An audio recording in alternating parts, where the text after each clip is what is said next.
ఏ పథకం ఏ సమయంలో ఎప్పుడు ఇవ్వాలనో ఆ సమయం దాటిపోకమునిపై ఆ రైతన్నను చేయి పట్టుకొని నడిపించే, గ్రామస్థాయి నుంచి నడిపించే ఆర్బీకే వ్యవస్థలు ఈరోజు గొప్పగా పనిచేస్తూ ఉన్నాయి. ఎప్పుడు ఊహకు కూడా అందలేదు.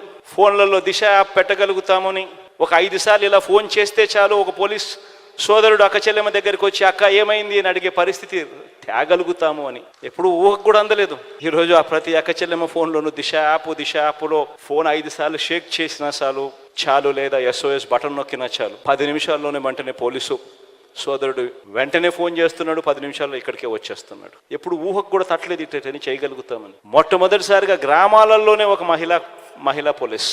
ఇవన్నీ కూడా ఎప్పుడూ చూడని విధంగా జరిగిన మార్పులు. ఇవన్నీ కూడా ప్రతి పేదవాడి ఇంటికి తీసుకొని పోవాలి. ఇవన్నీ కొనసాగాలి అని అంటే కేవలం మళ్ళీ జగన్ అయితేనే ఇవన్నీ కొనసాగుతాయన్న మెసేజ్ తీసుకొని పోవాలి.